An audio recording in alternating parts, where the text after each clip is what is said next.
Good. I've had no issues and things like just internet's moving so much more smoothly. I can tell. Like I was Mm. gonna bring that up a few days ago. I'm like, oh, we didn't have any recording issues this time. It was perfect. Oh, I didn't even realize we were recording right now. Ha! I tricked Oh, you. damn it.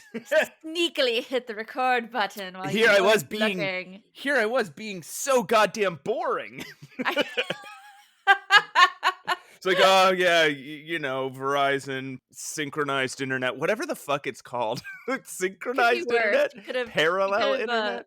You could have Prince Alexandered us and talked boring like he did to that clamshell in King's Quest 6. Oh, put it to sleep. Yeah, with like a boring book. It's like 4 dosivas equals the. It was pretty boring. I gotta admit, I fell asleep. You fell asleep I fell playing. asleep during the game. But yes, we're recording. Feel free to Okay. be entertaining now.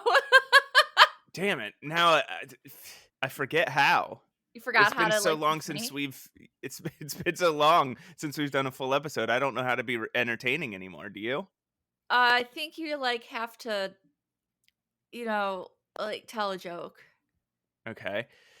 Skeleton walks into a bar, says, "Give me a drink and a mop." I don't like it. What? How can you not like that? The best joke that exists. I don't like it. It's the Fired. best joke. All right, you tell a joke. No, this always backfires. I don't tell jokes anymore, okay? No, I need to hear. I need to hear. You've got one. I know you are full of street jokes, and I need to hear one. Okay. What do you call a fish without eyes? I don't know. What do you call a fish without eyes? Call it. Get it? Because there's no eye. It's fish without the eye. See? Do you get it? I'm starting the music.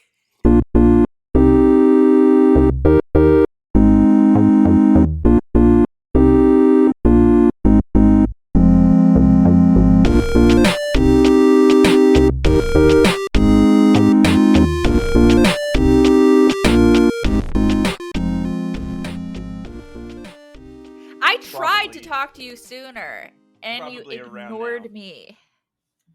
Look, I have a lot going on in my life. I was probably sleeping. I was probably reading an X-Men comic. Probably both. Yeah. That's what you do. Yeah, You love X-Men that much. I wish that would be a fun thing if we could just like install something in our brains to like while we're sleeping, like instead of just like boring nonsense dreams, just do the X-Men. Just do the X-Men. Yeah, instead of like or just like that's where we get our game time in, right? So you like live a productive life, and then when you're asleep is when you play your adventure games. I am so unproductive at sleeping. Like my dreams suck. They're awful. I wish they were. Even the good ones are like, what the fuck was that? About once a year, I'll have a dream that I wake up and I'm like, "Ooh, I'm inspired." But Yeah. that's about the rate at which my dreams are productive. Oh no! Hey everybody, this is Save Your Game. I'm Matt Ocamp. Good segue. With me is the enigmatic. Yes? God, I'm using your words. The How enigmatic, dare you? the energetic, the effervescent, the affable, the Argonaut. Argonaut? Yeah. You went on the. Let me just help you out here. The stunning, You went on the gorgeous. quest for the golden fleece. You're an Argonaut now. Anyways, pushing up roses, my friend. How's it going? Hi. I'm doing well. I am pretty stoked to be talking because we played some great games and some new games that we haven't really played yet. Yeah, some games that I think were at least vaguely on my to-play list anyway, and it is you, listeners, who forced me to finally knock some of these off my list. Yeah. let's not say forced. Let's say inspired. They Forced, inspired us. held me 'Cause at we don't do held me at anything we don't want to. That's true. Held me at review point. They're like, I'll Review give you point. a bad iTunes review if if you don't. No one said that. No one said that. All Blackmail. our fans are really cool and supportive. That's true. We Even have good fans. even you. Me? No, the Oh. listener. Oh, the one listener? Yes, you listener, you. Hey, Dave. Yeah, I go into Zencaster and I just hack and edit it so it looks like we have a lot of hits, but really only Dave's listening. Yeah, it's just Dave. And also, well, to be fair, Dave does listen a lot of times. Thank you, Dave. Thanks, Dave. Thanks for refreshing and making us feel good. But yeah, as Matt said, this is gonna be a what are we calling these? These are like a recommendations episode or yeah, something? suggestions, recommendations, where sometimes we do take those games that they pop up in a Q&A, every now and then, or just in our email without a question. And then we play them. Yeah, so before we get into these, have you played anything unrelated to our topic this week? This is going to sound so like a broken record, but you know this already. I've been playing Stardew a lot. Why? Why, you may ask? Roses, why are you playing? Well, because I'm trying to find somebody an auto petter. And I can't believe this. I have tried for hours on someone else's game. Now, in my game, I found an auto petter in the desert mines pretty quickly. Mm-hmm. It is this is a randomized game, and so what would you call that? Not randomized, but RNG, random number generation. It's like you're always going to find something, but it is completely randomized as to what you're going to find. Well, not completely randomized. I guess there's percentage chances. But because statistics don't care about history, there is always that chance that it just never ever happens ever. But this is ridiculous. I don't understand.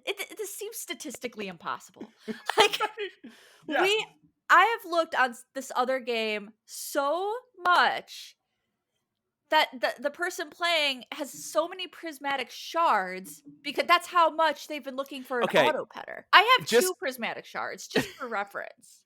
Just to set the scene for people who don't play Stardew Valley, every day you have to go in to keep them happy. You have to go in and pet all your animals, like your cows and your sheeps and your ducks and your bunnies.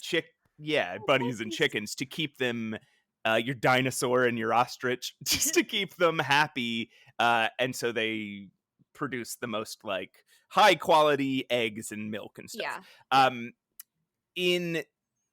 There's a aspect of Stardew Valley where you go cave diving and fight monsters, and you just kind of keep descending ladders further and further into the cave as you go through, and this is random too. It depends on your luck for the day. You occasionally come across these rooms with nothing, no monsters, no rocks to mine, just a chest. And there is a possibility in that chest will be a device called an auto petter, so you don't have to pet the animals every day. I guess they all just walk past it and pet themselves. Yeah, it's meant to be supplemental. They're just you still gotta pet your animals. That's the best way to do it, but this will help. And I'm brilliant, because if you go more pro, let's say, you end up having 1 million pigs. I mean, you want that truffle oil. You got animals running all over the place. I can't be wasting my time petting every single animal. Petting 100 pigs. I've never tried that, by the way. I've never tried to just fill a farm with an animal. Just it's 100 of all the same animal. That would be very fun. That would be a very fun way to play the game. Just drowning in pigs. I know, like, the pro quote, "pro players," they'll only have pigs in the end, like, as they go just try to doing, Yeah. like, money quests and stuff, they'll only have pigs and nothing else.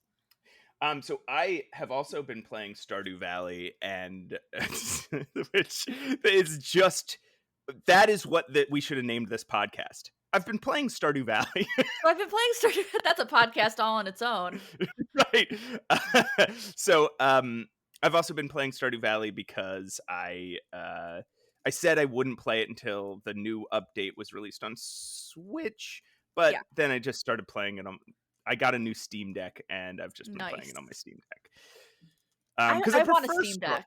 I I really prefer want a Steam Stardew Deck. more. I've decided this. They're very good. They are Yeah, very good devices. And they're not the greatest for playing point and click games because they don't have a great simulacrum for a mouse.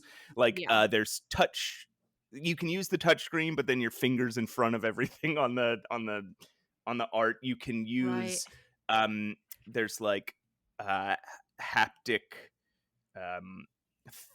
like thumb pads Yeah, that you can use. Often that's how you use a mouse, and it's okay, but takes some getting used to, and it's a yeah, little uh jittery. Or you can use your thumbsticks, um which everybody has at least at one time used a thumbstick for a mouse cursor, and it's yeah. never fun. I mean, I played Hobbs Barrow on the Switch, and Okay. it wasn't too bad. You know, it's a slower paced game, so you can you don't feel rushed to get your Mhm. mouse cursor. And it's pretty fast. You get used to it. I'll say that. Okay. Like, I prefer a mouse. I prefer playing basically any game on a Yeah. computer with a mouse and a keyboard. But I will make an exception for like a handheld. You know what I mean? I will say the Steam Deck is really good for first person games and visual novels. It's really, really great Yeah. for. Yeah. I've heard a lot of people using the Steam Deck and visual novels as like you just play for 20 minutes before you go to sleep. Instead of Yeah. reading a book before you go to bed, you just Huh. play Ace Attorney for 20 minutes, right? Yeah. Or Danganronpa. I'm not gonna play that. That shit's dark. Yeah, it is really, really dark. What? My dreams already suck. Like we're not gonna make them worse. I loved the Danganronpa games, by the Yeah, way. they're super popular. Yeah. So I've been playing Stardew also, and right now I'm working on perfection, right? So I just have to get the $10 million for the golden clock you put on your farm that makes your Woo! stuff not decay. Like that's pretty much all I have to do. Nice. That's a good goal. I So just want an auto petter, just one. so Not even for maybe my game. I'm stuck now in this quest for an auto the petter. quest for the auto petter. Maybe that's what I should do though. Maybe I should get the pigs, right? Like if I Get just want to pigs. get I just need $10 million. Yeah. I'll just get a bunch of pigs. Yeah. Get a bunch And of then pigs, do the and truffle oil thing. even if it's sort of like boring to do that kind of like min-maxing playing of the game, I could just at the end after I get my $10 million sell all the pigs and go back to buy like having regular animals. Yeah. Yeah. It's your farm. You can do what Yeah, you want with it. I can do whatever I want. You can do whatever you want in Stardew. Do you theme your animal names?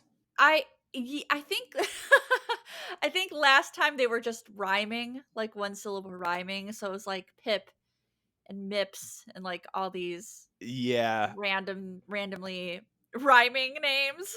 Yeah, I've definitely done that. Yeah. I had one farm where I named every animal Elvis. So it's like but you Every can't. animal? Yes, they were, but you can't name them the exact same thing. So it's like Elvis 1, Elvis 2, Elvis 3. So you just be walking, like you walking through, and just like Elvis is happy today. Elvis is happy today. Elvis is happy today. Oh man, Elvis 4 is in a bad mood. Yeah, exactly. Grumpy. uh, and in my current one, they're just all synonyms for butt. Nice. Yeah, butt, Can you give us one? Can you give us ass, a like butt, tush? ass, bottom, tush, Yeah. anus. What? Anyway, Well, that's what we've been playing. And that's the podcast. We've been playing the anus game. Yeah, the anus Stardew game. Valley. My favorite. Kidding, it is not my favorite. So what are we talking about today? We're talking about we played 4 games. I actually played way more. I overshot the assignment. This is what you do. Yeah. I don't understand. So you get suggested a game and you're like, well, I gotta play all the related games too. Yeah, exactly. And then I get stressed out all week. Like, I don't have time to play all these games. My It's God. like, Matt, just play the games they were asked to. So what did you play? I played the Cat Lady, which I think I mentioned on this podcast that I said I had started and then didn't finish. And this was like 10 years ago. So I remembered virtually nothing about the game. I played about 5 hours of the Cat Lady. And I've been playing A Space for the Unbound. I'm about 4 hours into that. A Space for the Unbound is a long game. It's about 10 hours. Even if you're rushing, it's very long because it's very dialogue heavy. It's very cinematic. But I can't wait. I have nothing but good things to say when the time comes for Space for the Unbound. I'm awesome. really, really enjoying it. Awesome. Yeah. So I played a very little bit of Space for the Unbound because I had all these other games to focus on. So I played the Cat Lady. I finished it. I played the Invincible. And I have played some of the Journeyman Project. Right.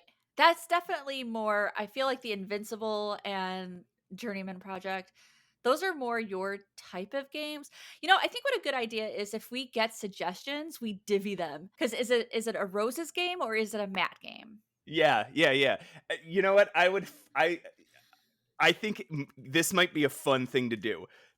What if, when you guys write in, if there is a suggestion attached to your write-in, I want you to predict whether your game will be a Rose's game or a Matt game. And like we are the arbiters. Like, you can't force us to play a game that we feel like isn't in our wheelhouse. But guess. Yeah, I think that'll be fun. How well do you know us, listeners? Let's get parasocial up in here. All right. So what do we want to start with? Why don't we'll take a little break and then we'll come back with, do we want to save the Cat Lady since we both played it? So we'll probably have the most to say about it. Do you want to come back with Space for the Unbound? Yes. Okay. That would be good. I have a lot to say about both. But yes, we'll start with a Space for the Unbound, and then we'll go into Cat Lady for my suggestions. And then I'll just let Matt ramble a little bit. Let's play some Chunky Racks of Vino. Ooh, Chunky Racks of Vino.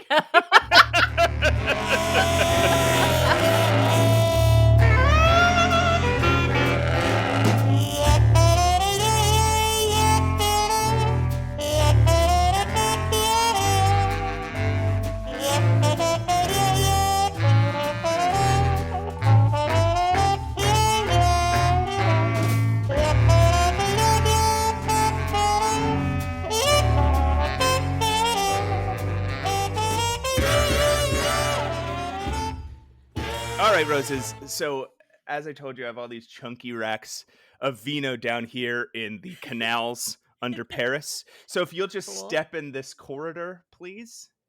Do not mind the pile of bricks and paving cement. This seems sus, but okay.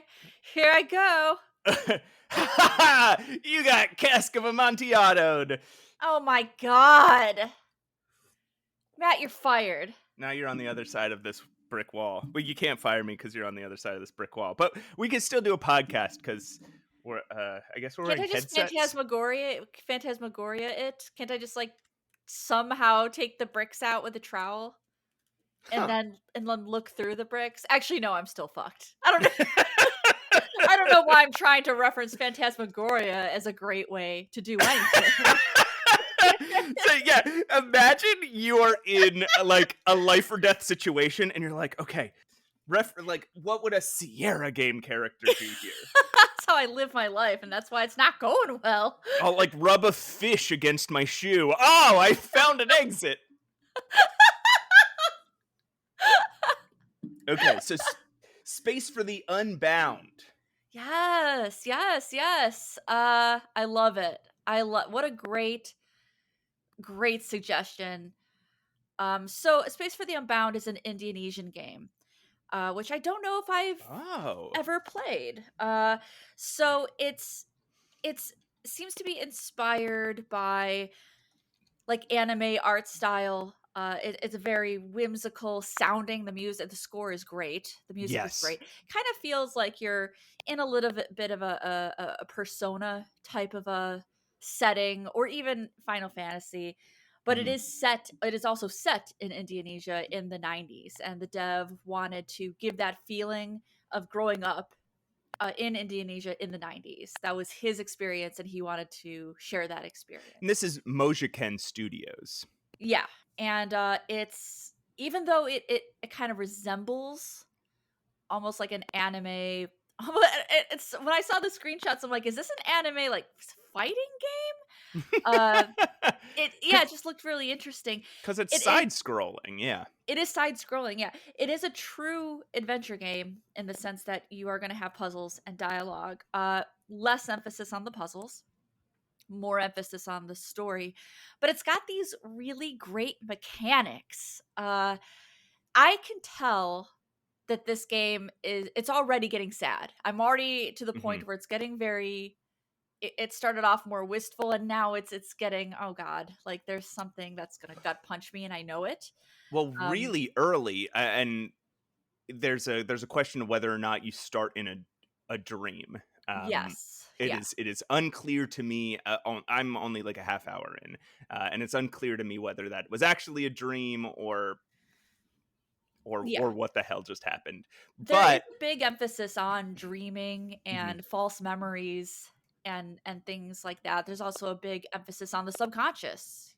Speaking of right, dreamings, there's a mechanic where you can what they call space dive. This is yeah, actually a mechanic. This is you mhm, go into your menu and you can dive into somebody's like subconscious, into their mind, and read their memories and try to help them by doing stuff in their memories. It's really cool. It's and a lot of parts are very very touching and very moving. It also looks beautiful. What it's a really beautiful pretty. game! Yeah, Yeah, it is pixel art, but very vibrant yes, and very lush. it's not necessarily a limited palette, but they just do really interesting things with the palette. Like Yeah. shadows and highlights are often different, like just slightly different colors than the like the base color, right? Like if you have Mhm. a white shirt, the shadows on the shirt might be like maroon for some reason, and like like it really really works. Yeah, it's really gorgeous. And something else I noticed. So I'm using my keyboard. This is not really your traditional point and click. I've been playing this with my keyboard only, and it is like the smoothest AI. I never misclick anything. I Hmm. never not know how to interact with something. Never, never. It Yeah, is so smooth and easy. And I really commend the dev for making the UI so great. It's really easy to play. I played it with my the little bit that I played it with a controller on Okay. my PC, and yeah, it was really great because the way you interact with things is you come across them, and it's sort of like a new take on a verb wheel. Yeah. You come across something you can interact with, you sort of press up on it, and it'll have like a rotating wheel of anything you can do with it, and that includes your inventory items and Mhm. exam or talk to or whatever. Yeah, and it's the smoothest I've ever Yeah. felt that one of those verb wheels. I've never seen one that was that smooth before, and that Yeah. makes the gameplay so nice, so Yes. nice. But like I said, it is sad. It's very story based. Um, I don't want to spoil too much of it Okay. with my own theories, because I have my own theories on what's going on, and if you play it, you will too. You'll start to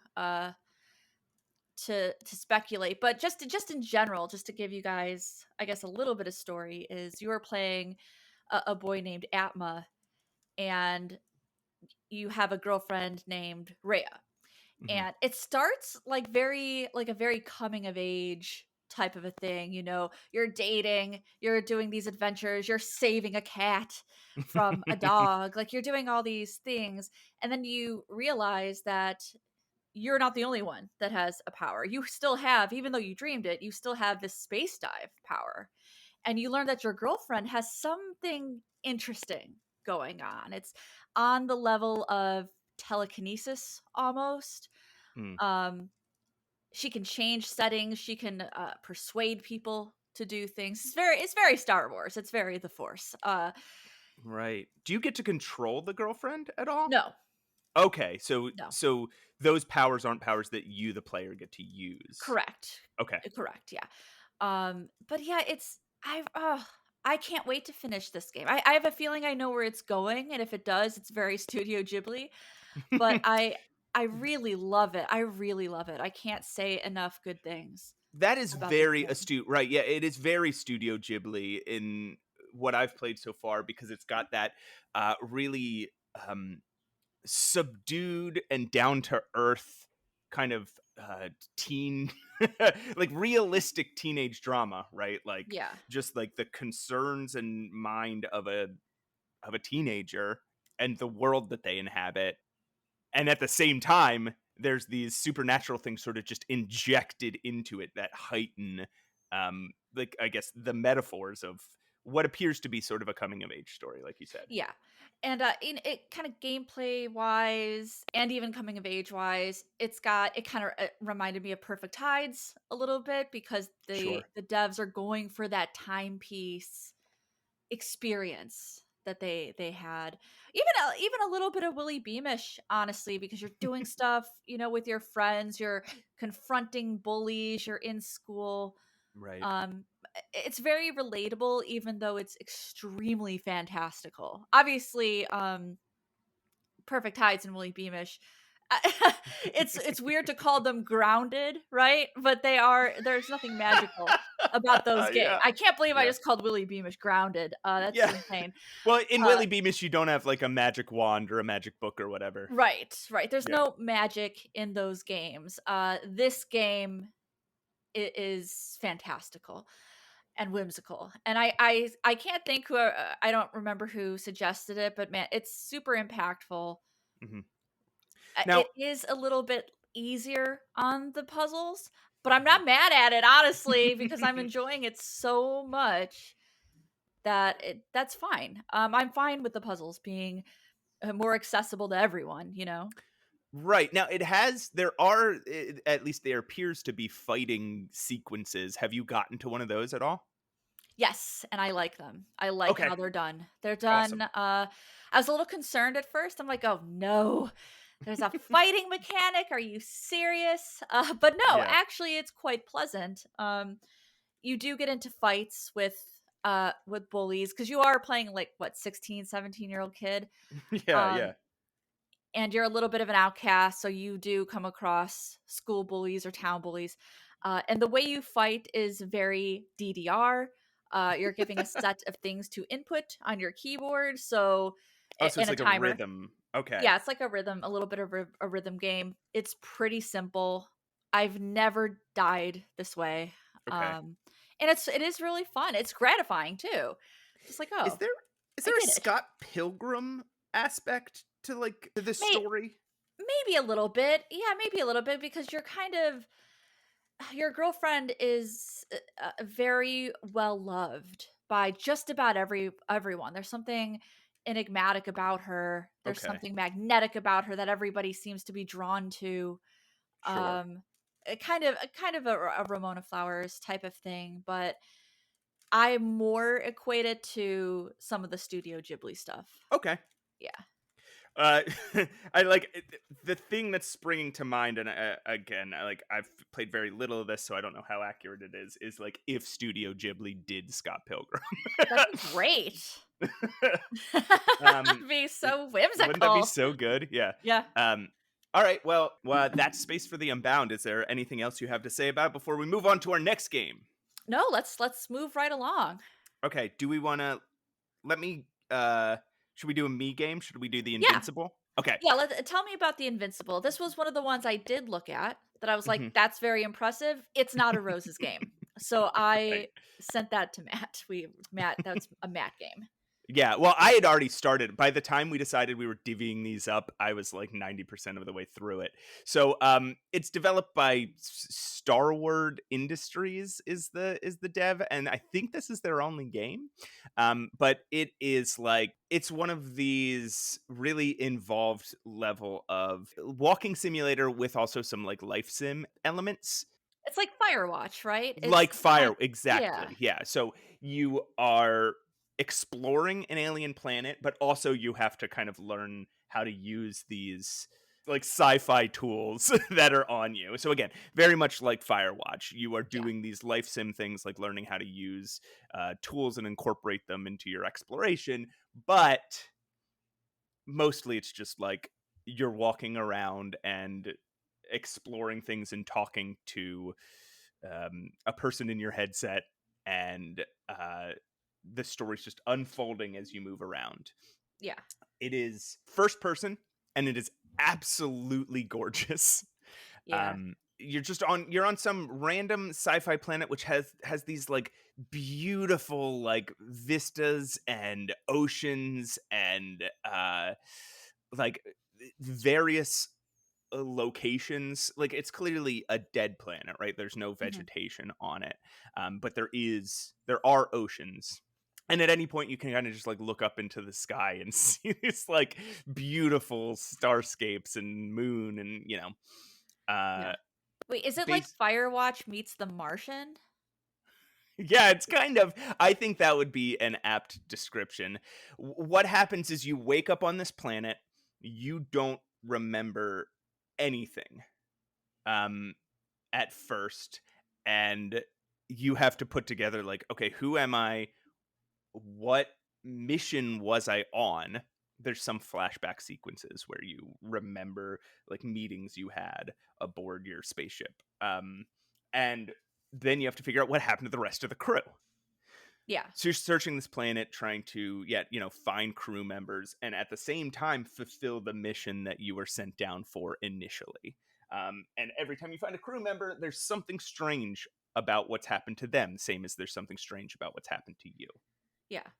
There are points where choices matter, and affect the ending. A lot of the choices are just superficial Yeah. until you get to the very end when there's like 7 different endings. Um, Really? yeah. By the time you get to that point, there are some relationships that you would have had to have forged to achieve some of the endings, but I think in most cases, most of the endings are just available depending on the last, 10 choices you make in the whole game. So like the last 10 minutes of the game is where all the branching happens. Mhm. The concept that starts to unfold, like the story that you start to unravel, is very, very hard sci-fi. I noticed that, which is why I kind of was like, I took a little bit of a step back. Yeah. Sci-fi is not my favorite genre unless it's heavily intertwined with horror. Okay. There's some horror elements, there's some adventure elements, and you could get like a mediocre story if you just followed like the characters and what they're reacting to, which I guess that's like light sci-fi, right? Yeah. Is where you're in a sci-fi setting, but the story is about the characters or the events. Yeah. Um, the thing I think you're supposed to get from this game is more unraveling the concepts that you, the explorer, the scientist on this planet, is unraveling, and it's her trying to reckon with the idea of what is life. Does life have to be organic by the way that we define it, or can organic mean something different? um what are the different ways that evolution can occur? How do we classify a living being? Um, and what is our responsibility to living beings, even if they are living in a way that we can't understand their level of consciousness? So if you're willing to put in the brain power to sort of digest those concepts, Mhm. um, I think the game has some very interesting things to say, but I didn't. I don't think I'll be thinking about this game forever, right? Like, Yeah. I don't think this is a game. This is based on a novel by a guy called S. Lem. Does he have a? Is he just go by S. Lem? I don't know. I'm not familiar. Stanislaw Lem. Yeah, it's based on a novel by him called The Invincible, Okay. and I don't think like I'm not inspired to go read that novel. Yeah. I'm glad I played the game, but I didn't feel so compelled by the ideas that were brought up that I'm like, ooh, I want to think about this more. I want to dive into this more. Yeah. Um, there's also, I'll say this, there's a point where the game sort of diverges, and I have a feeling that this is a fake choice. There's a game about halfway through, there's a moment where you can choose to, I'll just say, to leave the planet or to stay on the planet and continue your mission. I Oh, chose to stay. I didn't go back and see what would happen if I left. But interesting. you think you're entering like the third act, but really you're only about halfway through the game at that point. Oh, wow. Yeah, And you so had that, mentioned it's pretty mhm. long. And that, yeah, and I think that's what made it feel long. It's like, I don't know, uh, 7 hours. Like, that's not that long. But what made it feel long is, again, when I thought I was entering a third act, when it was like, I achieved all my goals. And then he was like, the guy was like, all right, why don't you come back to the ship? And I'm like, no, I'm staying. I'm going to see this mission through. You kind of get the feeling that you're at the part where it's like, I'm gonna make these bastards pay in a thriller movie, right? Or Yeah. whatever. It's like, oh, now I'm gonna get all the weapons and burst into the bad guys. That's not the tenor of this game at all. But I'm just saying, it felt like I was heading into this like this denouement, but then the game went for about 4 more hours. Oh So god. it was, Interesting. Yeah, kind of it, like, tricked you a mhm. little bit. Yeah, and I think if they hadn't had that moment, I might have been, more. I would have adjusted to the length of this game a little better. But because there was that moment, I was like, oh, finally, we're heading into the third act. Oh wait, there's like most of the game left. Yeah. Um, and and then I just kind of felt a little exhausted. Yeah. Uh, I also, because there's so much of the game left at that point, I have a feeling that if you choose to leave, it'll be like the shuttle won't take off. You have to go do the mission anyway. You know what I mean? Like, Yeah. I have a feeling it's a fake, false choice, but it would be interesting if you can just end the game halfway through like that. That would be pretty funny. I'm kind of interested to know what in the world would happen, or is Yeah, that just the illusion of choice? You that's what. know? Yeah, that's what Interesting. I think. I have a feeling it's an illusion of I do choice too. Because moment, if you're but halfway through the game, yeah. there are games that have done that, but it's usually been a joke, right? Like I Yeah. remember in one of the Far Cry games, I think it's Far Cry 4. There is you encounter like an evil dictator, and he's like, I didn't mean to get you involved in this. If you just wait here for a second, I've got to go take care of some business. I will be right back, and I'll take you home. Yeah. And what you're supposed to do as soon as you're let go, right? You kind of know this guy's evil and you feel threatened, so you escape and then you go play the game. But there is a possibility in Far Cry 4 of you just sit there for 10 minutes and then the guy comes back and he's like, all right, you ready to go? And he takes you to where you want to go and the game ends. Uh, which is very funny. That does not feel like the sense of humor that the Invincible has, I though. don't think yeah, it doesn't Yeah. seem like this it doesn't seem like it's gonna do that. Yeah, yeah. But yeah, so that's the Invincible. I If you like walking simulators, it is a very interesting version of that. Yeah. You're not going to find an experience like this pretty much in any other game, right? Like if you want this level of hard sci-fi and you want to explore an alien planet like this, I can't think of a better example than this. Yeah. But if you're not a sci-fi fan, it's not like this game is so overwhelmingly good that you have to overcome that and check it out. All right. Well, I'm glad you played it and I didn't, because I'd probably be like, I'm so frustrated. What is this? Right. Or maybe that's what people want to hear from me. I don't know. People seem to like it when I get salty, so. So do you want to take a quick little break? Sure. Now we've done half our games. Yeah. And then come back. I will quickly run through Journeyman? Journeyman Project. Yeah. And then, because this is probably what we're going to spend the majority of our episode on, then we'll talk about Cat Lady. Okay. Sounds good. I will put up chunky wine. Chunky wine incoming. Chunky wine, come on.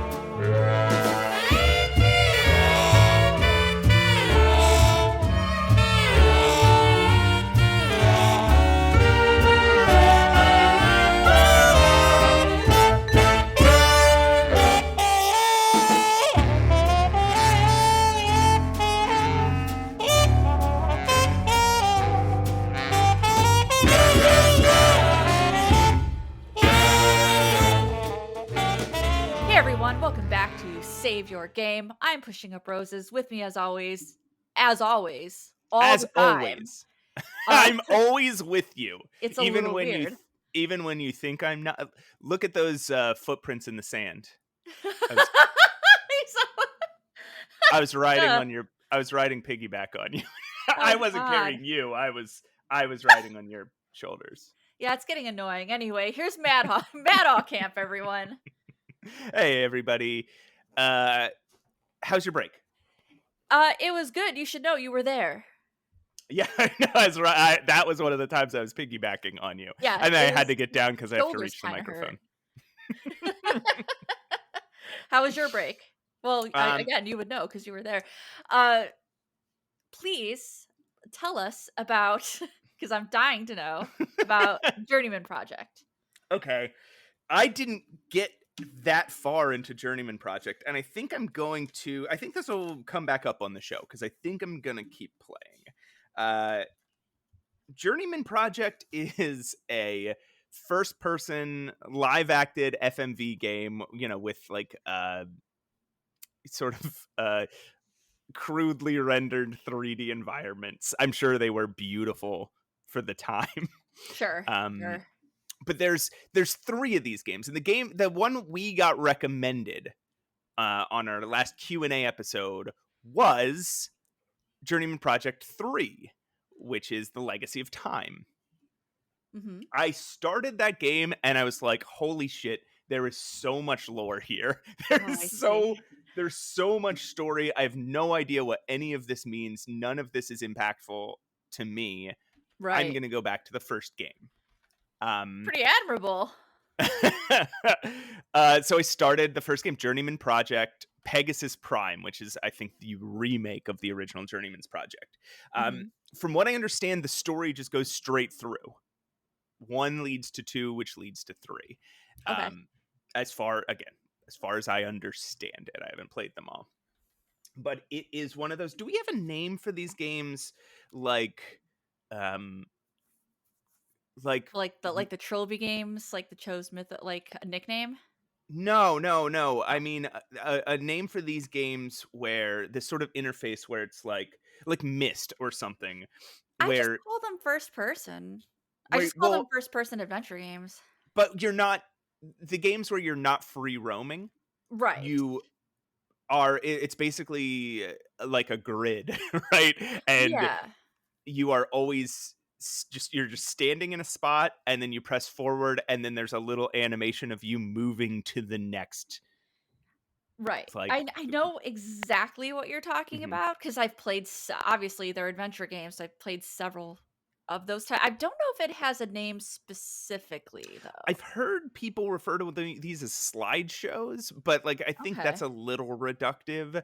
Um, but I can understand that, right? Like, that if you think of each screen as its own slide, and your arrow keys are just choosing which slide it pulls up next. Yeah. Um, but yeah, so that's the way it is, and it's actually a little frustrating, um, because it's a little difficult to maneuver through the world, and it's slow. Oh, you know what? Callahan's Cross Time Saloon is like that. It's Yeah. kind of like you're on a semi-static screen. There might be little animations Mhm. on it, Yeah, and it's exactly. first person. And at the bottom, you have your dialogue and your inventory, and it's one of those things where you can scroll side to Mhm, side. I mean, Callahan's is scrolling, which is nice, right? In mhm. those earlier games, you would just click and maybe it would transition to a different screen depending on, Yeah. directionally. Callahan's actually scrolled, um, Okay. which was really nice. But again, it's that panorama type of thing. It's static for the most Yeah. part. You're not freely roaming the world. You're just maneuvering the screens. Right, and it's sort of like it's simulating the idea of 3D by creating a bunch of screens, um, and then putting videos that look like you're moving from one screen to the other that play if you press a direction, right? Yeah. Um, in Journeyman Project 1, you can't look around, which is actually pretty frustrating. I'll explain why in a minute. But you can't look around, Hmm. and there's a lot of things you have to like approach something from the right direction. So there's a lot of like taking these like really slow kind of walks screen by screen like around our like a console until you Mhm. get to the entrance to the console, then turning towards it and then entering it. Okay. Is that making sense? So it's finicky.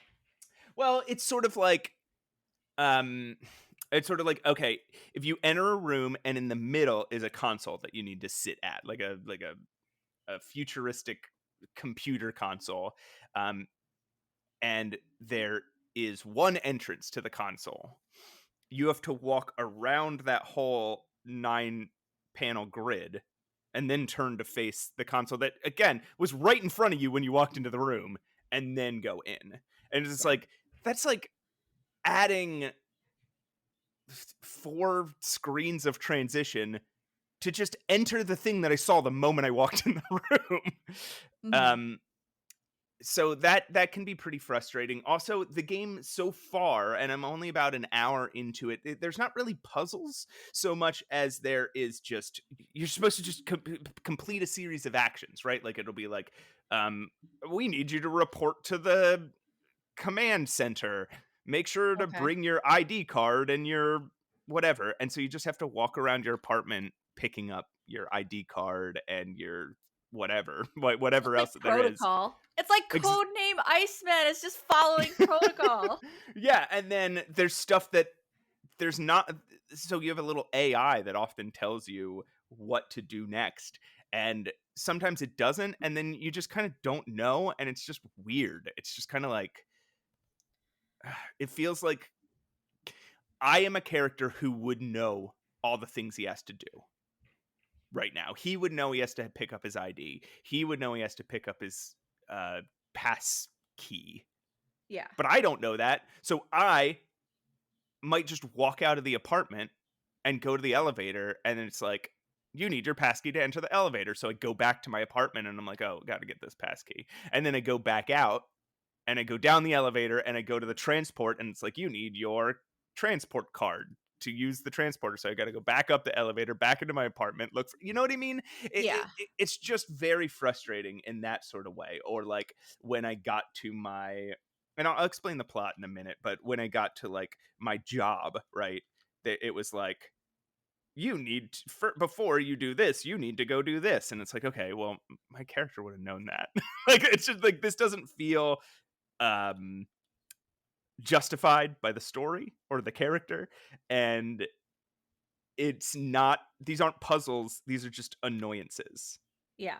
It's just like Uh, Which is uh, weird because it sounds like that is a lot of the gameplay, so I are mhm. you just kind of annoyed, like, the time you're doing those I things? I am a lot. Okay, so the game again, it's like live acted FMV game, and you play basically a time cop. You live in the future. It's the first day that humans are making contact with alien beings, and you get to work late. You find out you're kind of like a shitty employee, Yeah, and you happen to be the only one there, the only one on duty when a time rift opens because somebody fucked with the time stream. So now you have to go like, get in your briefing pod and learn all the things about the thing, and then you have to go uh, get your mission chips and your journeyman key, and then you have to go into your time pod, and then you have to go. This is actually kind of clever. You have to go back to prehistory where they store a master copy of like the historical record. okay. So, if somebody alters the time stream, you go back to prehistory before any time stream could have possibly been altered, Mhm. and then pick up an like a CD-ROM of because this game was released in the 90s. Yeah, You pick up a CD-ROM that contains all of human history. You go back to the present, and you load it into you know your computer device, and it will scan and be like, did anything change? yeah. And if it did, then it like, hones in on what changed, and then you got to go fix it. Which was really interesting because in this game, so you get back and your boss is like, "What are you doing playing around in the times jumper?" And The times. he's like get you go debrief, and then immediately I want to see you in my office. And then you go debrief, and then he pops back up and he's like, "Hey, I just saw your debriefing." Yeah. And he's like, "Apparently this is like the wrong timeline, but hey, this is the only timeline I've ever known, so I'm gonna have you killed, because I don't want to lose my life. Like, I don't want to Right. live in a different world that I don't know." But that's your job. Your job is to put the world back to the way it was. Yeah. Um, so that was like a really interesting thing, and that's interesting enough. Those ideas, those concepts are interesting enough to make me want to keep playing, even though the game's again pretty obnoxious. So when you get back to prehistory, and this will just to wrap up what annoyed me about this game so far. Remember I said you couldn't look around? This Yeah. this was particularly frustrating because so you get back to prehistory, and it's kind of like a maze. Like you could walk through these jungles. If you walk in the wrong space, you get eaten by a dinosaur. Um, but there's a lot of places if you where your AI will pop up and warn you, like, "Oh, you are 2,000 feet up in the air." Well, that's probably not true. 200 maybe. You are 200 feet up in the air. Please be careful of your step. And then if you just press the wrong direction, you'll just fall to your death. And it's like, well, I didn't know I was like on the edge of a cliff, and I didn't necessarily know where the cliff was. If I was able to like look up and down, I would have been able to clearly see, oh, I wouldn't walk forward here. And it's just so stupid because you would know that this character, like, why would he not look down? Right? Like, why would he just be like, okay, I'll keep walking forward and Yeah. just fall to his own death? Like, it's just that sort of I guess ludonarrative dissonance is what it is, right? It's Yeah, just yep. it breaks your suspension of disbelief entirely, just because they didn't have the technology and they couldn't figure out like a clever way around it besides an AI just telling you like, Yeah. don't don't walk forward or you'll fall to your death, and then you can anyway, and then you fall to your death, and it's like, oh, should have listened. Like you get like a Sierra style death Oh screen, and it's god, like, yeah. should have listened to your AI companion, and it's like, yeah, Yeah, but I didn't. first step was a doozy. Exactly. Whatever. Last step was a doozy. Or the first step, honestly. If it's King's Quest, it is the first step. In this, it was the first step. Like it was the first thing I did when I got back to prehistory was step off a cliff and die. Yeah. And apparently there's a lot like this. This is a game where you learn by dying. So from what I understood, I had to consult a walkthrough a few times. Again, not because these were puzzles that I couldn't understand, but just because like trying to play the game is so weird and specific that I'm like, I feel like it thinks I should know what to do right now, and I Yeah. don't. It's kind of reminding me of what you said about like Below the Root, where you're like Okay. you felt expected to kind of know what to do. Yeah, who knows? Maybe there was a manual about this that Hmm. would tell you like, oh, you have to. And again, there's a lot of characters that sort of tell you what you have to do, but also you don't know what that means. They're like, make sure you get your bio chip before you travel through the interstellar, blah blah blah. And it's like, okay, sure, I'll do that. I don't know what any of that fucking means. Yeah. Are you at And least yeah, getting some kind of nostalgia high off of it? Because it is a game from the 90s. It's an adventure game yeah. from the 90s. It seems like no matter what the difficulty level, I always get a little like excited to Mhm. as though I'm trying to get that fix again, like when I would go to Home of the Underdogs, try to get that fix of an Yeah. adventure game I've never played before. Does it at least give you that? Oh, definitely. Yeah, it's That's got that in spades. You totally get the feeling that you're playing some old ass game that yeah. is janky and old and probably at the time would have blown your fucking mind. Yeah, yeah. I'm sure it Um would've. yeah. So again, that's one of the reasons I want to keep playing it. There's some really interesting concept. The acting is terrible, but it's hilarious. And there's Nice. some really interesting concepts, and I just might need to use a walkthrough because trying to figure out what everybody means when they're talking to me is really confusing. Like there was a point, Mm. um, the last thing I did was I went to the future to solve one of these time rifts, and it was like sleeping gas has been released in the area, and then my guy starts breathing heavy. So then I pull out the thing where the sleeping gas was being released. They pull out the tank, and it's like, you probably don't want to do that. I'm like, what? Okay. So I put it back, and then I died from sleeping gas, or like getting arrested after I fell asleep from sleeping Yikes. gas. So then I tried again, and I like took the thing out, and I walked out, and then a guy shot me, and because it was like, oh, you should have left the sleeping gas in. All the enemies woke up because you took the sleeping gas out. It's like, That's so confusing! and this weird computer interface that's like next to the sleeping gas canister that's like intake, outtake, or intake, dispersal, or something like that. And you click intake, and it's like intake, and I'm like, I don't know what just happened. And then it's click dispersal or whatever the other button is, and it's like, which chemical would you like to disperse? And it's like carbon dioxide, oxygen, nitrogen, argon, and I clicked all of them because I have no idea what the fuck it's talking about. And all of them, it was like, not the right canister. I was like, I don't know what's going on. Like, I'm sure this here is like the first real puzzle, I'm guessing. Yeah. But I can't even figure out what I'm looking at. Like, I don't know the do different. hope Yeah. there's a manual. That sounds like a manual situation. I don't Right? know. You don't I have I mean, right? I have no idea. Like I think there's just all this future tech and future tech words that again my character would just know because he Yeah. lives there.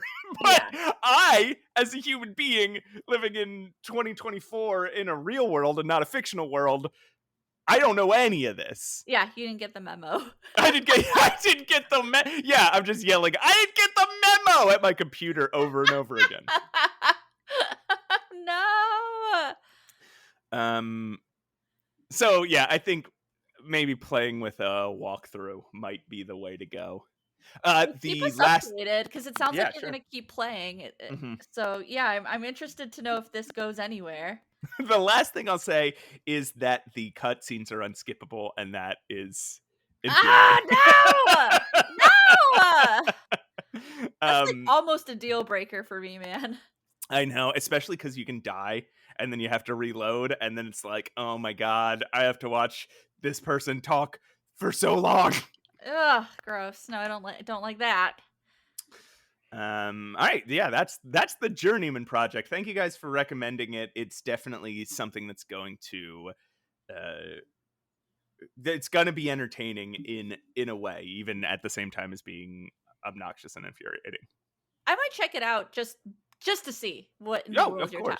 I Yeah, I think you might check it should. out. Yeah, for sure. Especially with your love of live acted FMV games Oh and yeah. old school games, I think you will get a real kick out of this. Um, Maybe I'll stream it. Sounds like a oh streaming yeah, game where we can all just be confused at the yeah, same time. exactly. Yeah, yeah, yeah, Oh, you yeah. thought you were gonna backseat game? Well, you're just as clueless as I am. You're just So, as clueless. Yeah. All right. Do you want to get into what will probably be the bulk of this episode? I'm guessing because I'm sure we have a it lot might to be the say. bulk of it. Okay. It's definitely gonna be. I mean, I want to talk about the cat lady for sure. Hmm. But interestingly, the more I played Space for the Unbound, I think the less I had to say about the cat lady. But what Interesting. I'm about to say is probably more important than the other games we're tackling. But yeah, cat lady. That came out in 2012, Hmm. if I'm not mistaken, and I did play it at the time, and it was too depressing for me. It is wildly depressing. Yeah, it I think it takes a turn. I think it goes more into um almost detective type of work and mystery type of work. Okay. And even a little it even gets maybe a little bit B movie cheesy at times, but it does begin you're playing a character, Susan Ashworth, who is Mhm. approximately 40 years old, and she tries to take her own life. What Yeah. seems to be successfully in the beginning of the game. She successfully takes her own life. She's sent to this kind of purgatory slash hell type of area where she Mhm. meets somebody that is akin to the devil. She's the queen of maggots, and those are all synonyms for death, devil. They all kind of hold hands in this kind of Right. lore. Uh, and she decides that we're not meant to be dead yet. And she wants us to, because we're the right person to do it, she wants us to literally take out these terrible people whom she refers to as parasites that are in the real world. Just Yeah. almost like a playing God situation. You're taking out, I mean, extremely terrible people um, Yeah. that are in the real world. And it's got a unique art style that some people are not going to like. Yeah, it's like sketchy figure drawing combined with what I think are photo collages, and Yes, then it's all very of it is collagey. distorted through filters. Yeah. Um and some of it works really well, Mhm. and makes it look like you're walking through a real environment. And some of it works really poorly, and it looks like you're looking at just like a bunch of jammed together images. It's interesting. It is very interesting. I like collage art. I like Hmm. it, it's got a very mixed media look. I think that makes it unique, you know. Right. I think the character sketches leave something to be desired. Yeah. Sometimes they all look the same. Sometimes you kind of pair up. You get a roommate later on. You pair up with her. Her name is Mitzi, and they look very similar in character Yeah. design, right? Um, It's the so I old comic book. It's the old comic book illustrator problem where you can only tell the difference between different women by their hairstyles or their yeah, costumes. It's it's like a all little women's rough. faces are the same. Yeah, as some of the voice acting is interesting, but maybe that lends itself to being a weird game where sometimes you don't even know what reality you're in. It appears that you are back in reality, but some of the parts where you are taking out somebody, Mhm. they're very morbid and very dreamlike, Uh, and there's this yeah. line that you don't really even know, are we even dead? I'm not even really sure. It's seemingly Yeah. we are back to reality. I should say that the Queen of Maggots does grant us with immortality. Uh, Meaning I was not afraid of anything in this Right, game which because man, if I can't die, I'm just gonna do everything I possibly can. and that leads to that's like the impetus for many situations in the game is that somebody thinks they killed us, Right. um, and we are still alive, and thus we are able to investigate them or take them out Yeah. or save somebody, right? Yeah. Um, I think what a yeah, lot graphics aside, I think it is very interesting. I think it's artsy. mhm. I was not put off by the graphic style too much, except for like I No, said, there's maybe way too similarities between characters, and that made it a yeah. little confusing. There's a lot Um, of awkward there's also a lot of awkward movements and positioning, right? Like they don't seem to the artist doesn't really seem to have um body like it doesn't that it's like they were an okay illustrator but a really amateur animator, so a lot of the sure. animation sort of is really awkward, and that works really well with horrifying characters because they Yeah. kind of move like inhuman monsters, Yeah. but with regular characters or characters you're supposed to like, you still just feel they feel like robots. Yeah. Mhm. Yeah. I will say that, I read a lot of the comments on this, and this game really, people seem to really connect with it in a very cathartic way. It does have themes of grief, and obviously I mean, your character tries to unalive themselves, so there's themes of mental health and mental illness, and I would even say hope too. Your character does get hope in certain spots, especially when she Yeah. gets a roommate. They seem to connect and become friends, and lament their uh life stuff together. But I think what an interesting combo to have is how we talked about this briefly in private, but how much of that is in earnest. And I don't want to I don't Mm. want to say anything bad. We don't punch down here. We only punch up, right? But I do think an interesting question is how much of this game and the themes are for almost edgy or cool purposes. It's kind of like the American History X effect, right? You're not supposed to like the characters in there. You're Mhm. not supposed to like the story, but the way it was done, the way it was filmed and shot, it almost looks kind of cool, right? It almost Almost looks, makes the character, yeah, these yeah, horrible people look heroic. Like they get yeah, heroic um cinematic shots yeah, when they're doing the most horrible things possible, and you're like, well, yeah, what am I supposed to get? What's the semiotics of this moment? Because they don't seem to match the text right. of the moment. Yeah. And I will say that this is Cat Lady is way more successful at moving me emotionally. There were some parts that I felt that were not maybe taken seriously enough, and then there are other parts where I truly was moved. Right. For example, the main character Susan, she has a flashback, a memory with her and her husband, and it's just this horrible, horrible argument. And I thought that argument was very realistic in a Yeah. dramatic sense, but I felt it was very moving. And the cat lady has a very compelling way of telling this story. It's done via flashbacks, distorted imagery.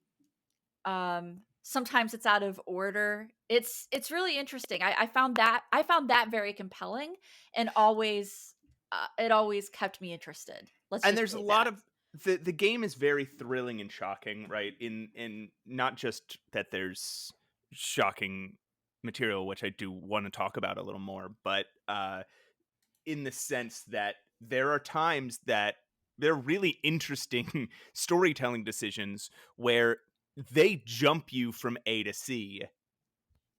You a scene is ending and then another scene begins in medias res, and you're like, how did I get, is this real, what's happening, how did I get here, this, how could this be possible? And it takes a minute to be like, okay, I am, say, 4 hours into the future or a day into the future from where the last scene ended. Yeah. And it can be very jarring. And I think Yeah. in that, in a very cool way, in a way that while you're playing sometimes is like, what the like, you feel very thrown off. But Yeah. as it resolves, you're like, that was really cool. I think that's what makes it compelling. You know, Mhm. it keeps you interested. It's not a one line, you're just being fed this story or you're just going through the motions. Yeah. It has that thrill aspect to it. Now, Um I what? want to I do want to say, okay. So based on thing that you said about the edginess, right? Um I And have I'm trying to walk a line here because okay. this game is dealing with sensitive topics and Yeah. serious topics. So I don't want to just be like, "Oh, it's just edge lord stuff." It's Sure. not. It has a lot of earnest stuff going on. I think that just sometimes in art, art is not always safe. And so I think Right. that you might be compelled to take an edgier route. So I don't want to say I don't want to say that the dev did this on purpose to be an edge lord. Sometimes these topics come off across that way, even if you don't want it to come across that way. Does that I hope that makes sense to Ye- everybody. Yeah, but also, so I have played this dev's other games, right? I've played Burnhouse Lane, and because I was so sort of intrigued and maybe even confused a little bit by the cat lady and its themes, I went back and played Downfall. I played all of Downfall and I played a little Mhm. bit of Lorelai. And I think this matters a little bit. These games were released in order of Downfall was their first game, then Cat Lady was their second game in 2012. They re-released Downfall um, with a lot of updates. The re-release is actually very beautiful, like really well done, and has a lot of cat lady references in it, and almost sort of, I don't want to say destroys the hopeful ending of the cat lady, but Mhm. it is whatever I thought they were trying to leave me with at the end of the cat lady. And the end of cat lady does have, it's depressing, but it does have, like you said, a real strong message of hope that I can understand exactly why that resonated with people. Yeah, and it's a realistic situation too. It doesn't Well, is it? well, Because this is my thing. This is my thing okay. about all their games is like, oftentimes when we put gritty or disturbing stuff in any story, it's either done for shock value, it's done to make a point, or it's done for realism. Right. And this game, and so when I played Burnhouse Lane, I guess I kind of thought all the disturbing shit. There's, and just, we should say what's in these games because I think people deserve a trigger warning before they go into these games. It Sure. is cannibalism, rape, torture, serial killing, Yeah. impulsive murder, suicide, child molestation, child death, animal death, stalking, Yeah. depression, drug addiction, alcohol related deaths. It is every toxic relationships. It is Yeah. everything you could Yeah. possibly, kidnapping and torture, everything you could possibly think of. And so when I played Burnhouse Lane, I was like, oh man, they went really hard to make a point in this game. I Um, see. and then I played Cat Lady, and I was like, oh, all the same stuff is in here, like Yeah, you to a mentioned. to a T. Do There's you think though if you played just the cat lady, would you have a more isolated view of the themes I because you do hadn't seen that they've been reused yet? I do think so because I felt that way when I played Burnhouse Lane.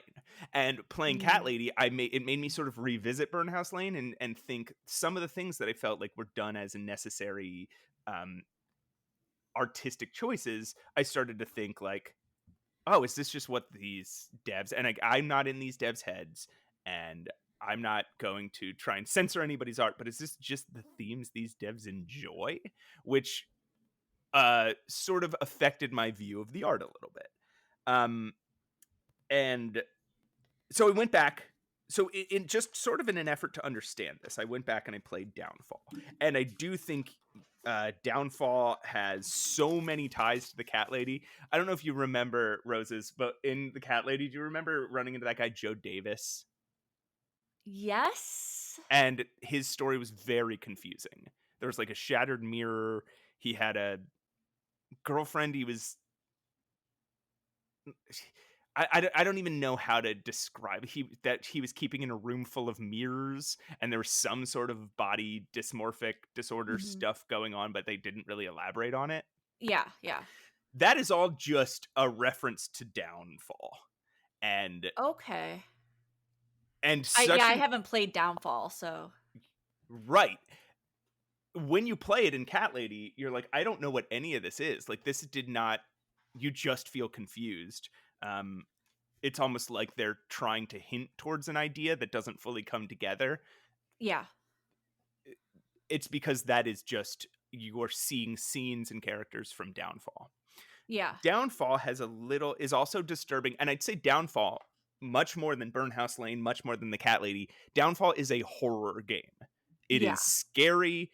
It is spooky. The disturbing things that happen serve to add tension and um, uh, a series of a feeling of dis-ease. And when they all come together, you understand exactly what the point of this game is. And again, the point of Downfall is a dive into like a really strong symbolic dive into eating disorders and Mhm. body dysmorphic disorder and the idea of um, uh, the expectations we place on women's bodies. Sure. Um, and I thought it really worked. Downfall is now my favorite Harvester Games game. Nice, nice. Um, uh, but again, the cat lady does appear in Downfall, the remake, and the hope that exists at the end of Cat Lady is absolutely destroyed, I think, I see. by Okay. her cameo in Downfall. Downfall contains the ultimate fate of the cat lady. Oh, Uh, okay. Interesting. I'm looking at the cat lady as an isolated story. mhm, You've played Downfall and Burnhouse Lane, so you probably have more insight on at least the lore exactly. and world of what Harvester Game is doing. And I didn't even know they have this whole big shared universe. It's Yeah. interesting. But okay, sorry, what you were saying?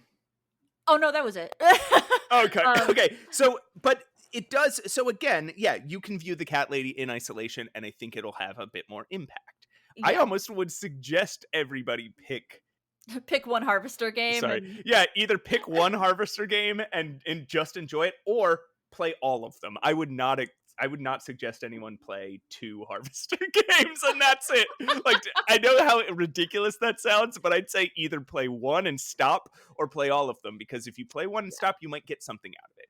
And then if you play two, honestly, every single game that I played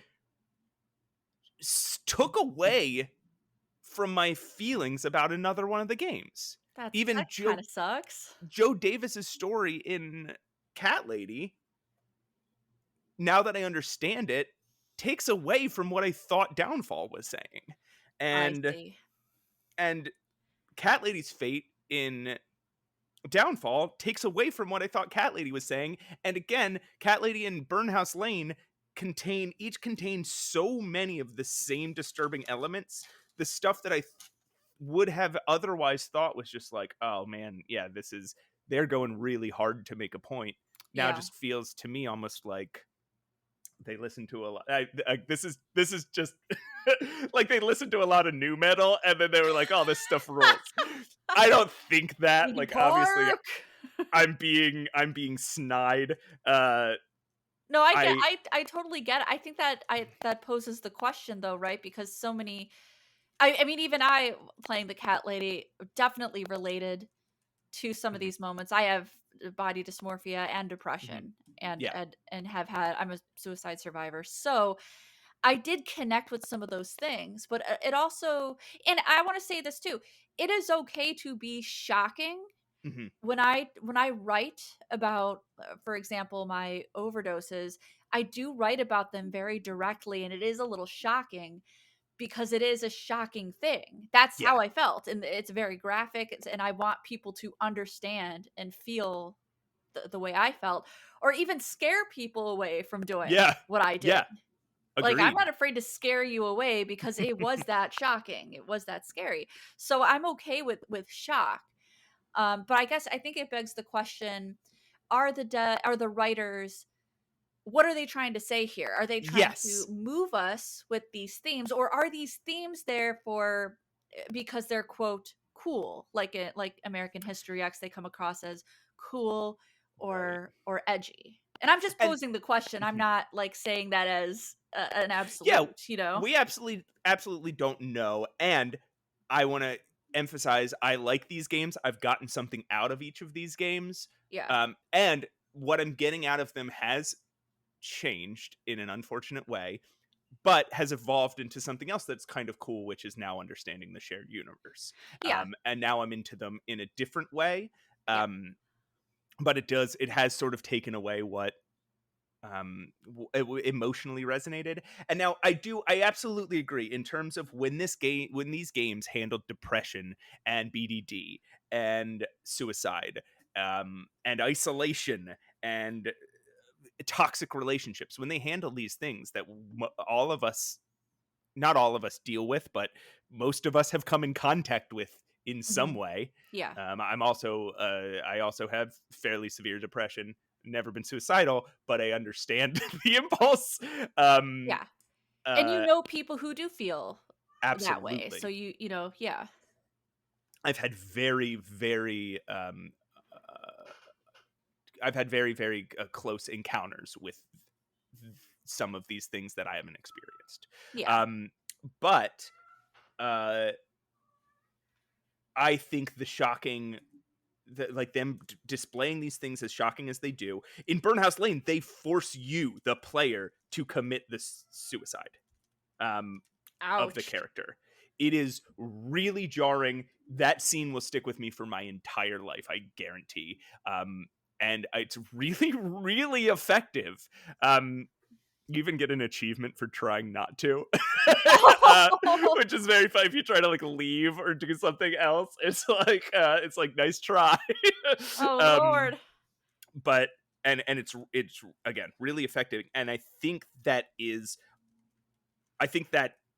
very skillful the way they do it. I'm very impressed by the realism they put in those games. But then not many of us encounter serial killers, let alone 4 in one building.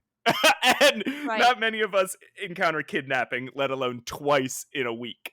Right. Uh, So, or I mean, that being said, it's kind of clear to me then that some of these themes are being used simply as horror. Kind of like Mhm. have you seen any of the Rob Zombie films?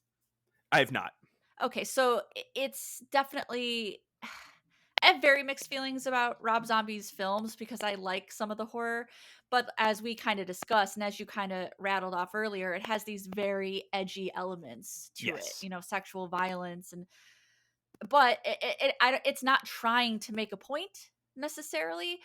I Hmm. think it's there because it is horror. It is psychological horror. These are things, real things that people are afraid of. So I guess in some ways, Yeah. if you look at all the games as a whole universe, it's like, is it an earnest? Are these earnest stories of depression slash hope, or are these the things we're the most afraid of psychologically, and they're being used just for a horror element? You know, and is that even right? And Uh-huh. again, just Yeah. posing the questions: is it Yeah. right? And how do we use Yeah. the fears of hopelessness and murders and sexual violence and use it, I guess, in a earnest way, in a moving way that connects with people but doesn't put them off, that doesn't trigger Yeah. them even more, you know? Yeah, and I clearly I think there's earnestness here because and I think you'll probably agree with this. The characters feel so real, right? Yeah. Yeah. And they feel so sympathetic.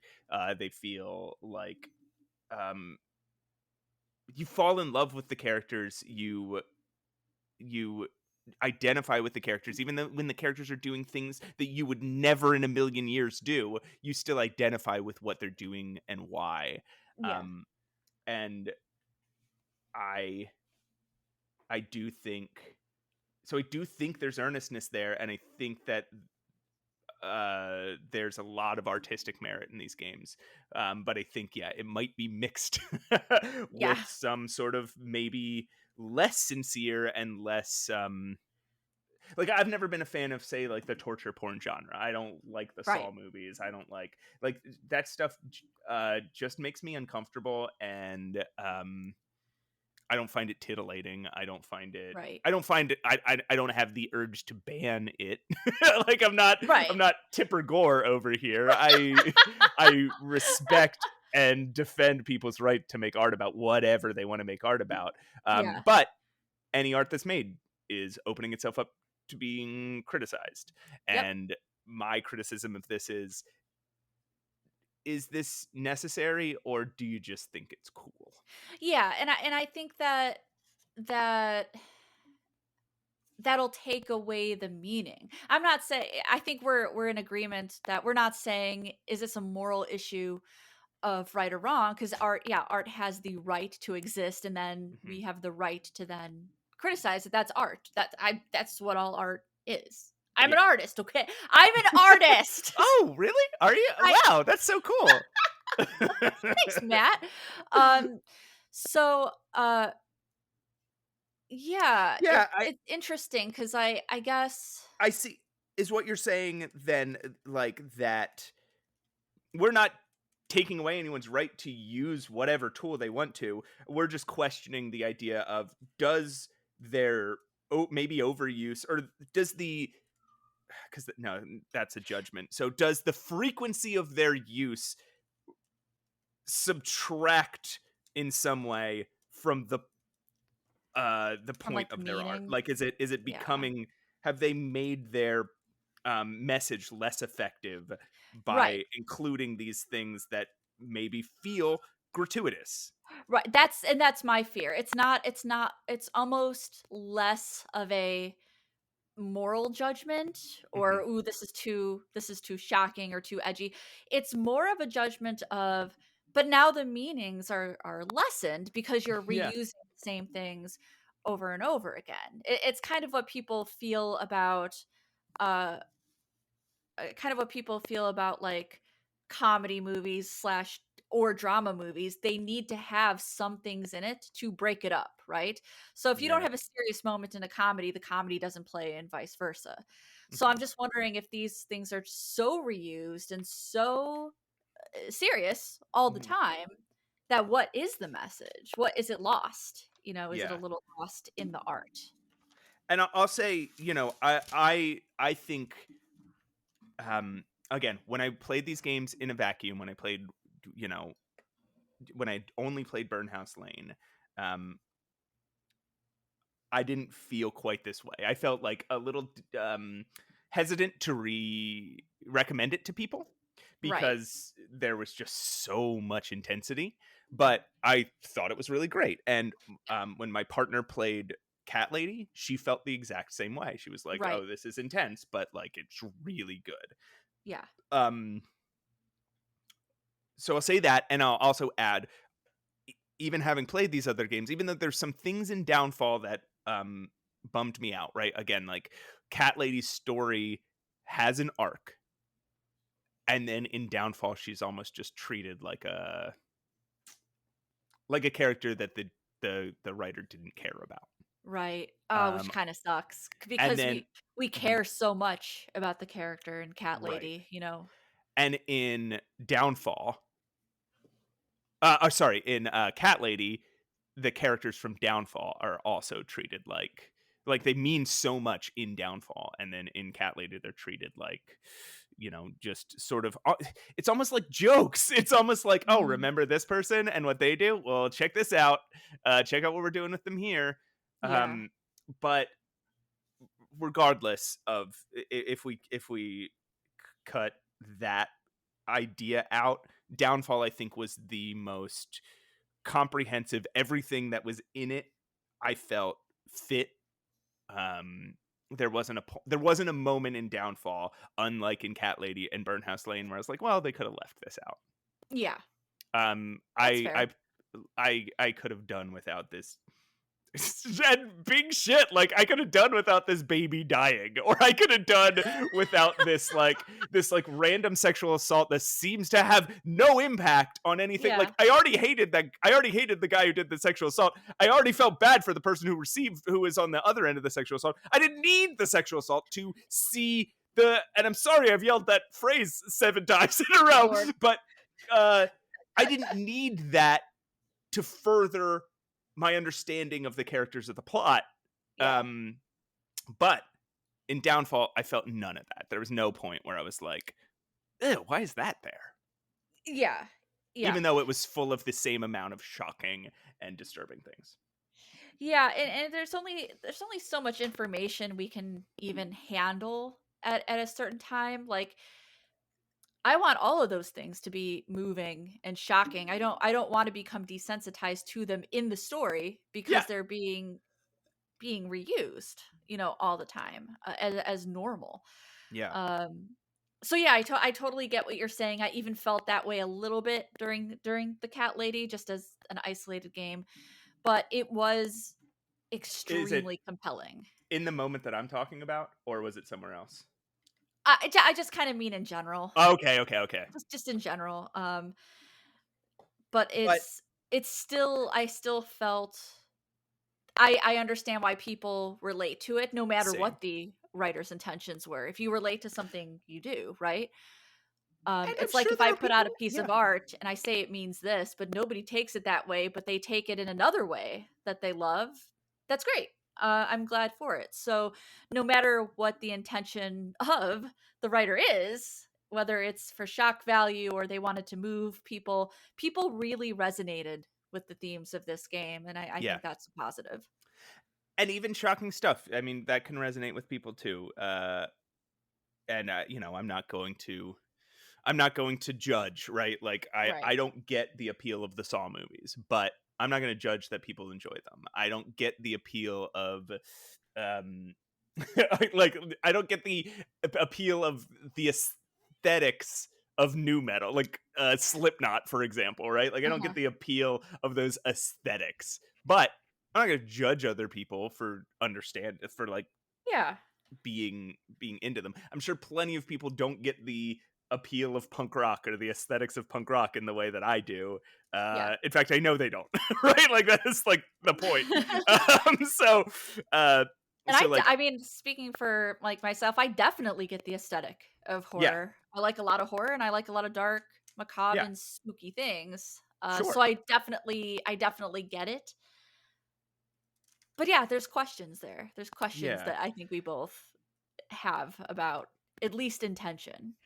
And the last thing I'll say is Lorelai. I've only played the first chapter of, and I am very hopeful about. Oh, good, good. I thought you were gonna go a different direction with that. I thought you were gonna be like, Yeah, I'm so disappointed. no, I'm very hopeful. It starts. I mean, it has all the same sort of shocking stuff. So far, no serial killers, but it has Yeah, a lot of shocking and upsetting material from the get go. yeah, But it appears to be, and this could change as it goes on, but it appears to be making what seems to be like a cohesive point, and the shocking, terrible stuff has an air of realism to it, yeah, yeah, which is what I think when Harvester Games is at its best, that is what it's doing, in my opinion. yeah. And yeah, and when it gets to horror that loses the realism, I think, but not necessarily like the weird, dreamy gore stuff. I think that stuff's fine, but uh, the again, the stuff that we've talked about, Yeah. that is when it starts to lose me. I think that's totally understandable, especially since you did play multiple games that are Right. in the same universe. Yeah, I'm very impressed that they keep a cohesive universe though. Like that was not what I was looking for, but it was interesting to find. Yeah, absolutely. Well, I would say then I recommend The Cat Lady. I Mhm. recommend giving it a shot because it Me might too. resonate with you. Me too. I just And say be careful if you've already y- played Burnhouse Lane. yeah, yeah, yeah. I'm interested to know everyone else's thoughts on these Yeah. games. If you played one, if you've played all of them, if you've played only two, and you're like, "What?" I'm Right. interested to know what other people thought about these games. They're Sure. definitely. I keep going back to the word compelling, but I think that's the best way to put it. I at least felt compelled um, to know what was happening and what was and if there is hope. You know. A- Absolutely. And how about this? We are doing a Q&A episode soon. You will have time between when you listen to this to get in questions for our next Q&A episode. Um, we can set aside, if you want, Roses, we can set aside a little segment for people to tell us their interpretations of Cat Lady or other Harvester games, Yeah, because perfect. this has been because I imagine this is going to be a thing that a lot of people have very different feelings about. Yeah, I Um, think so. Yeah. and I think those, and I also would be really interested to hear. So, if people want to write in and tell us your feelings about, we tend to not read those when people. Well, sorry, we tend to not read those out loud on the show. We read all your emails, but we tend to not read out loud on the show when you guys have opinions about games that we've discussed. We appreciate them, but that's not really what the Q&A episodes are for. But we'll make an exception this time because I think other voices are probably valuable. Yeah, absolutely. I definitely agree with that. Okay, cool. Yeah, let's do that. And just in case you don't listen to the end of the episode, mattandroses@gmail.com. Yeah. Manrose is at gmail.com. Best email handle ever Mm-hmm. conceived. It's both of us. All right. Do you have anything else to say about the Cat Lady or Harvester games? No, I think we should revisit this, like you said, after people give us our their thoughts, and we can kind of discuss it more then. And maybe by then you'll have finished the Cat Lady, and I'll have finished Lorelai. Yeah. And Also, I thought you were. I almost thought you meant Lorelai and the Laser Eyes, and I'm like, there's oh, another game called Lorelai. What are the odds? yeah, yeah. There's another Lorelai game, and it's not a Okay. Gilmore Girls licensed game. I was like shocked by that at first. I'm like, oh, did Harvester Games do Lorelai and the No, Oh no, that's not they it. did that. They did their own, and at some point, I think is it in the Cat Lady? In one of the games, you can ask the Queen of Maggots what her name is, and she says it's Lorelai. So Okay. I don't that you was can ask her what her name was. I don't remember her saying Lorelai. And maybe I just didn't get to that point yet, but I have asked it her might name. be in it might be in Downfall that Okay. you can kind of trick her into giving you her name.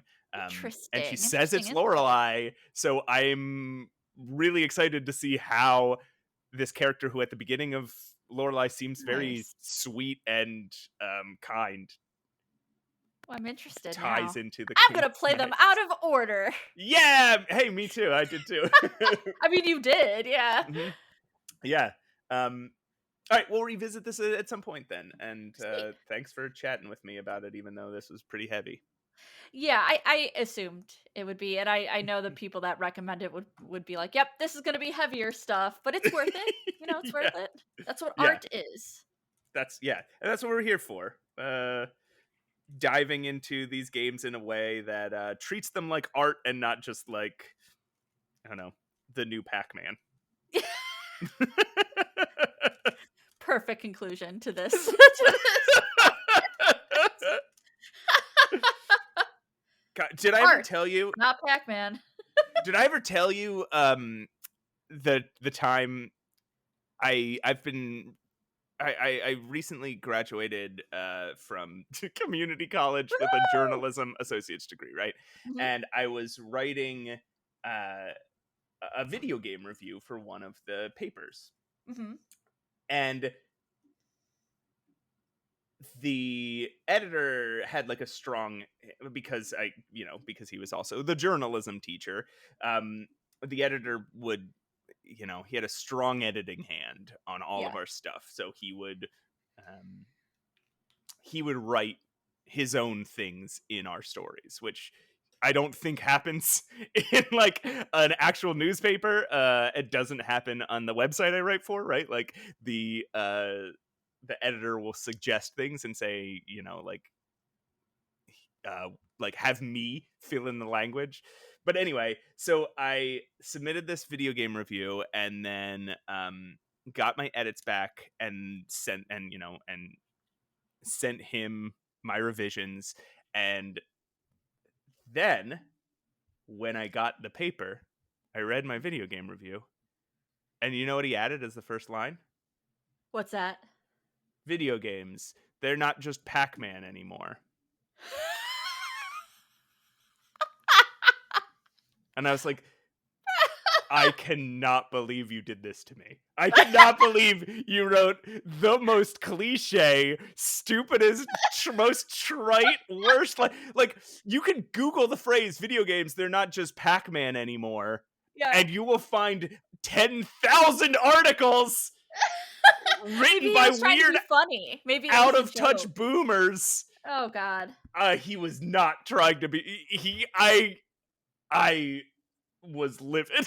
It's like, how could you have done this? This is such a betrayal.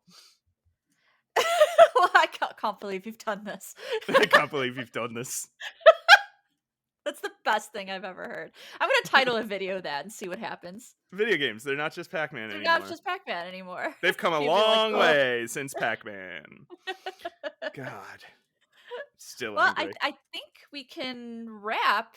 Okay. Dang, we talked about 4 games on this episode. Yeah. We did a good job. We did do a good job, and we didn't talk for 3 hours. So like, hooray us. Go up. We're so good at this. We're getting really good at this now.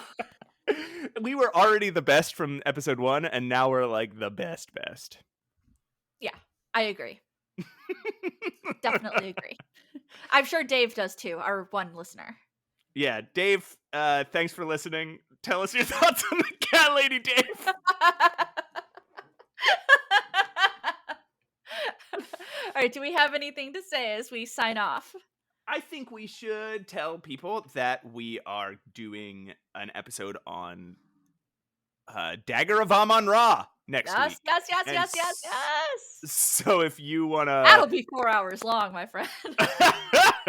If you want to play, if it's been on your to playlist for a while and you want to get up to speed before you listen to the episode, you got a week.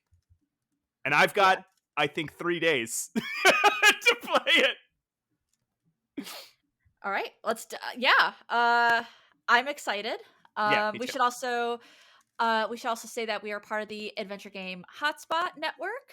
Mhm. Matt writes for them, so if you want to read his amazing reviews, Aw. you should head over there. They all start with video games are not just Pac-Man anymore. They're all titled that. It's really weird. Yeah, and if you have questions that you want to email us, mattandroses@gmail.com, and make sure, you do all the stuff, leave us reviews, share with your friends, and come on back next week. Sounds good. You know what this Uh, means, right? no, what does it mean? It means that podcast is art. Oh, and artists suffer? That is correct.